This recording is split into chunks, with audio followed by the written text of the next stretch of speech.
置いてつけたら。パパひなちゃんたん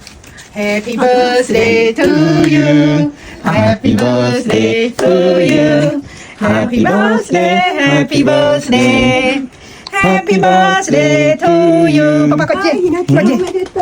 う。なふたりのまだ写真撮るんでしょ。はい写真まだ写真撮らなくてもいいはいゆみちゃんとひなちゃんどうぞ一緒にプーして。はいថ្ងៃនេះគឺជាថ្ងៃទី8ខែមិនិនាឆ្នាំ2025ត្រូវជាថ្ងៃទិវានារីអន្តរជាតិចាហើយក៏គម្រប់អាយុ15ឆ្នាំរបស់ហ៊ីណាដែរម៉ាក់ប៉ាយាយហើយនិងប្អូនយូមីគឺយើងគ្រប់គ្នាមិនបានទុកហ៊ីណាចោលនោះទេយើងបានធ្វើនំខួបកំណើតចាជុំគ្នាហើយក៏បានញ៉ាំជុំគ្នាអាហារថ្ងៃនេះមានការីនំបញ្ចុកហើយនិងនំផ្អែមគឺនំខួបកំណើតនេះឯងចាអាយុមីសบายជាងគេបានផ្លុំនំមួយនឹងបងហ៊ីណាម៉ាក់យាយហ្នឹងក៏សบายដែរចូលចិត្តញ៉ាំនំផ្អែមណាកាត់វឹប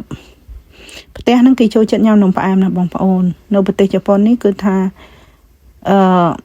ផ្លែ strawberry បងប្អូនលក់នៅពេញផ្សារទាំងអស់ហើយធូរថ្លៃទៀតផ្លែ strawberry ប៉ុណ្ណឹងខ្ញុំទិញតែ700 yen ចា700 yen ប្រហែលជា$5អាមេរិក20,000រៀលលុយខ្មែរយើងហើយយកមកតប់លើនំនេះគឺខ្ញុំដុតខ្លួនឯងនៅក្នុងអូវិនអានំផ្អែមហ្នឹងហើយអាពណ៌សគ្រីមហ្នឹងខ្ញុំកូរវាខ្លួនឯងចានៅក្នុងម៉ាស៊ីនហើយយកមកបៀកពីលើមកហើយដាក់ផ្លែ strawberry មកហើយម៉ាក់ក្មេងខ្ញុំក៏ចូលចិត្តញ៉ាំគាត់ចូលចិត្តប្រសានំផ្អែមដែលខ្ញុំអ្នកធ្វើដែលខ្លួនឯងគាត់ថាវាឈ្ងុយវាទន់ឆ្ងាញ់វាភ្លាមអញ្ចឹងណាចាវារូបរាងមិនស្អាតប៉ុន្តែវាឆ្ងាញ់ដោយសារខ្ញុំរៀនអត់គ្រូបងប្អូនខ្ញុំរៀនតាម YouTube វាមិនស្អាតទេតែអាចញ៉ាំបាននោះមើលស្លការីនំបញ្ចុកមួយឆ្នាំងធំចាហ៊ីណាមានអីគេសប្បាយចិត្តបងប្អូនហ៊ីណាក៏បានកាដូទូរស័ព្ទថ្មីផងដែរអាយុ15ឆ្នាំនេះបានទូរស័ព្ទមានលេខទូរស័ព្ទហើយប៉ុន្តែចាំវីដេអូក្រោយចាំខ្ញុំបង្ហាញអូហ៊ីណាគេញ៉ាំបង្ហាញទៀតណាស្រួលណាកូនហ្នឹងចាអត់ចេះស៊ីវល័យទាកៅថ្មីរបស់ប្រើប្រាស់អីទេគឺថាស្ងំស្ងៀមថ្ងៃខួបកំណើតហ៊ីណាមិនមែនធ្វើតែនៅផ្ទះទេណាបងប្អូនចាថ្ងៃពិសេសរបស់គេហ្នឹងគឺក៏មានទៅញ៉ាំអីនៅហាងខាងក្រៅផ្ទះដែរថ្ងៃនេះនាំហ៊ីណាទៅញ៉ាំភីហ្សានៅហាងអ៊ីតាលីចានៅក្នុងទីក្រុងរបស់ខ្ញុំតែហ៊ីណាមុខគេគួរចង់សើចគេថាក្តៅពេកអញញ័រណាកូនស្រីខ្ញុំហើយមើលកូនម្ដងអស់សំណើចឥឡូវដល់វេនម៉ាក់ម្ដងចាអានេះគេហៅថា starter បងប្អូន starter ហ្នឹងគឺអាហារដំបូងមុននឹងយើងញ៉ាំ main course ចាអាហារដំបូងគេសាឡាត់ចាត់ការបងប្អូនចាត់ការសិនក្រែមាត់បងប្អូនហាងអ៊ីតាលីហ្នឹងគឺបើកពីថ្ងៃច័ន្ទទៅដល់ថ្ងៃអាទិត្យគេឈប់សម្រាកតែមួយថ្ងៃពុធណាបងប្អូនចាហើយពេលមកដល់ហ្នឹងគឺយើងមិនបានកក់ទុកអីមុនទេចាគឺ walk in តែម្ដងបងប្អូនចាស់ហាងជនជាតិជប៉ុនហ្នឹងគាត់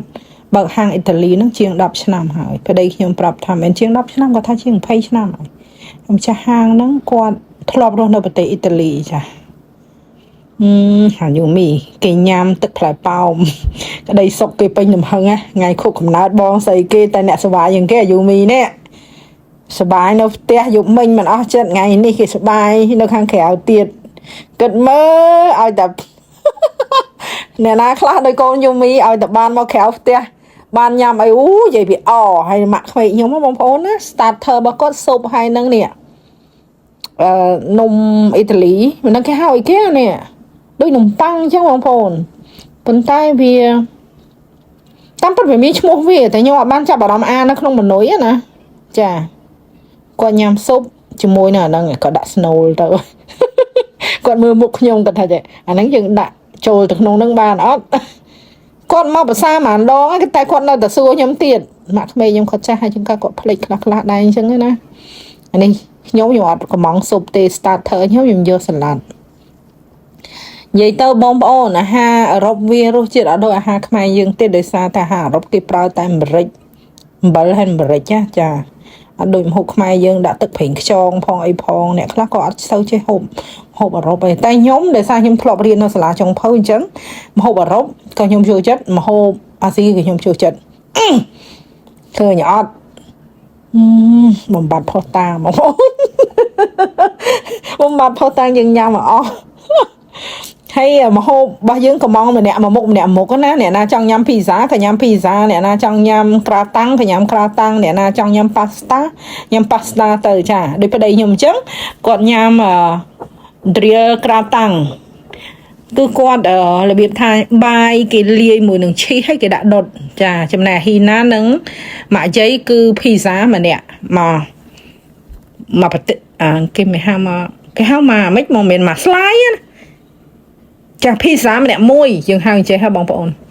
ម៉ាក់ក្មេងខ្ញុំមុននឹងគាត់ហូបស៊ុបមុននឹងគាត់ភាសាស៊ុបមិញហ្នឹងគឺគាត់ហូបអាភីហ្សាតាបេហូដៃហ្នឹងអាភីហ្សាប៊ូហ្វេហ្នឹងដែលគេឲ្យញ៉ាំដល់សេរីហ្នឹងអស់មកស្លាយបន្ទាប់មកគាត់ញ៉ាំគាត់ភាសាស៊ុបភាសាឥឡូវតែនិយាយរឿងម៉ាក់ក្មេងភ្លេចមើលអាហ៊ីណានេះអ្នកនិយាយចេះតែនិយាយតែហ៊ីណាចេះតែញ៉ាំអូគេលើកមេដៃប៉ុន្តែគេញ៉ាំញើថាក្តៅពេកនៅហាងហ្នឹងគេដុតភ្លាមឆ្ងាញ់បងប្អូននៅចិត្តផ្ទះខ្ញុំហ្នឹងឯងចាបើកឡាន1នាទីចាខ្ជិលដើរបើកឡាន1នាទីអត់ដល់កន្លះគីឡូដីហ្នឹងខ្ញុំនៅជនបទមែនប៉ុន្តែនៅគេហៅថាទីរួមឃុំបងប្អូនទីរួមឃុំនៅក្នុងសង្កាត់គេយើងនិយាយចេះណាយើងនៅជនបទមែនប៉ុន្តែយើងមិនមែននៅជើងភ្នំអីចង្កាត់មាត់ញោកអីណាដាច់ស្រយាលទេតំបន់ខ្ញុំមានផ្សារមានសាលារៀនទីពេទ្យមានសាឡនមានអីចឹងណាមានភោជនីយដ្ឋានផ្សេងគ្រាន់តែថាអត់មានផ្សារអាស៊ីចាអត់មានផ្សារអាស៊ីទេមានតែផ្សារជប៉ុនហើយនឹងលក់គ្រឿងទេសអឺរ៉ុបនៅក្នុងផ្សារជប៉ុនហ្នឹងហើយគ្រឿងទេសចិនអីក៏គេលក់តិចតួចនៅក្នុងផ្សារជប៉ុនហ្នឹងដែរ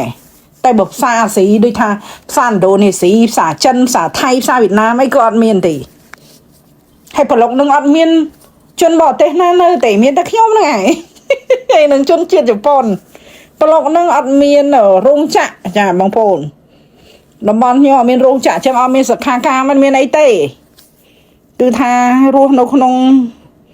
សង្គមជប៉ុនសុទ្ធសាធអត់មាន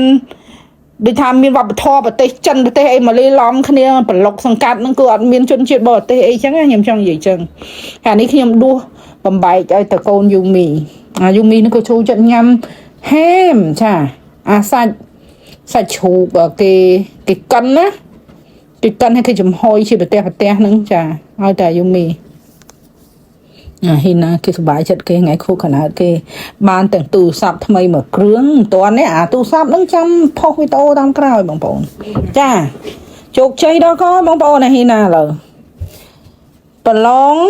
ចប់អនុវិទ្យាល័យទទួលសញ្ញាបត្រធ្វើខួបខណាតទៅញ៉ាំអីនៅហាងម៉ាក់ដុតនំឲ្យនៅផ្ទះញ៉ាំនំខេកនៅផ្ទះញ៉ាំអីនៅហាងហើយមួយទៀតជាប់វិទ្យាល័យត្រូវទៅរៀនវិទ្យាល័យដែលល្អប្រចាំខេត្តរបស់ខ្ញុំទៀតនិយាយទៅគេក្តីសុខពេញហឹងហ្មងបងប្អូនហើយសំខាន់នេះម៉ែនេះឆ្នះទៅនៅក្នុងបណ្ដាញសង្គមទេមិនដែលបានស្ដីជេរថាឲ្យកូនទេចាយ៉ាងច្រើនសម្លុតវាតែប៉ុណ្ណឹងសម្លុតកូនតែសម្លុតមិនសូវសម្លុតទេអាណិតកូនកុំឲ្យគ្នាមានការប៉ះពាល់ផ្លូវចិត្តអីចឹងណាឲ្យកូនសើចឲ្យបានច្រើនចាប៉ាបចុកជឺតពេកទាញសភាមកញ៉ាំខ្លួនឯង